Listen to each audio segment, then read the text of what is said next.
In the United States, your brain is constantly chasing what's new and quietly feeling empty afterward. I am A.R. Hashmi.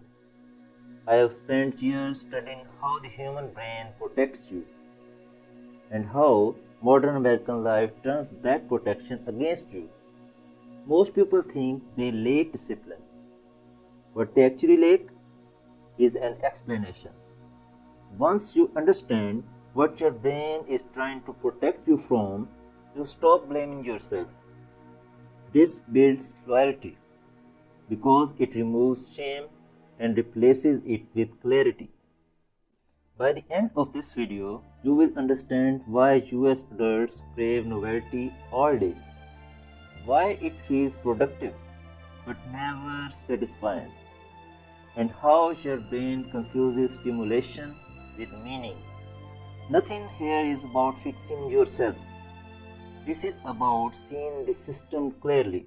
Think about a normal American day. You wake up, you check your phone, you scan headlines, you open email, you switch tabs, you feel busy but oddly flat. That feeling is not laziness. It's not low motivation. It's a dopamine doing exactly what it evolved to do. Dopamine is not the pleasure chemical. It's the anticipation chemical.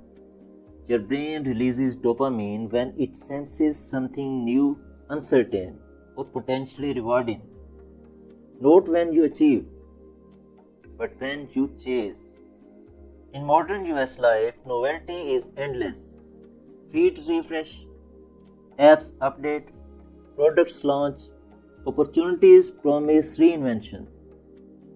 So your brain keeps saying just one more thing. But here's the conflict. Your brain evolved for environments where novelty was rare. A new food source mattered. A new tool mattered. Now novelty is cheap, so dopamine keeps you moving without letting you arrive. That's why American productivity often feels like motion without fulfillment. Your brain didn't evolve to be content. It evolved to survive. Thousands of years ago, curiosity meant survival. Exploration meant resources. Stability meant death. Fast forward to the United States. The cultural story is clear. More is better. New is progress. Upgrading is success. The pursuit of happiness quietly became the pursuit of what's next. Your brain hears that message and translates it into biology. If I stop chasing, I fall behind. So rest feels wrong. Staying feels risky. Mastery feels slow. Your brain isn't broken. It's applying ancient rules to a modern economy. That mismatch creates constant dissatisfaction, even when life is objectively fine. The US doesn't just allow novelty addiction, it industrializes it. Consumer culture trains your brain to equate identity with upgrades. Planned obsolescence ensures nothing ever feels finished. Then there's the gig economy. Every skill is temporary. Every job is unstable. Every platform suggests a better option is one click away. Your brain responds with vigilance. Stay alert. Stay flexible. Don't settle. Social media multiplies this pressure. You are not just chasing novelty anymore. You are comparing trajectories. Someone is always ahead. Someone is always reinventing. Someone is always doing more. So your brain never gets the signal that it's safe to stop. Not because you are weak, but because the environment never closes the loop. Andrew Huberman, one of the most influential US neuroscience voices, explains this clearly. Dopamine spikes without completion. Train the brain to crave more stimulation with less satisfaction. That's the American paradox. When novelty never ends, the brain pays a price. First, decision fatigue. Every option feels urgent. Every choice feels heavy. Your prefrontal cortex gets exhausted, so you default to easier stimulation. Second, shallow focus. Your brain adapts to constant switching. Deep work starts to feel uncomfortable. Flow feels unreachable. Not cause you lost the ability, but cause your brain learned a faster rhythm. Third, motivation erosion.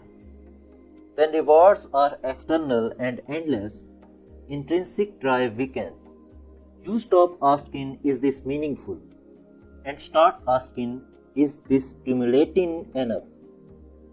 That's how a full life can feel strangely hollow. If this feels uncomfortably accurate, that's not a coincidence. You may wanna stay with this channel. Here's the part most people miss. Your brain is not chasing happiness. It's chasing relief from uncertainty. Novelty reduces anxiety temporarily. It gives your brain a sense of control. That's why boredom feels threatening. That's why stillness feels unsafe. That's why finishing one path feels harder than starting five. Discomfort here is not failure. It's your nervous system recalibrating. Once you see that, the shame dissolves. You are not addicted to novelty because you are undisciplined. You crave novelty because your brain was built for danger, scarcity, and movement, and dropped into abundance, speed, and comparison. Your dissatisfaction is not a personal flaw, it's a signal mismatch. The American environment pulls one lever too hard, anticipation without arrival. Understanding this doesn't mean rejecting modern life. It means interpreting your inner signals correctly. So the next time your brain urges you towards something new, pause. Ask yourself, is this curiosity or avoidance? Your brain isn't sabotaging you. It's following old rules in a very new world. And once you see that, you stop fighting yourself.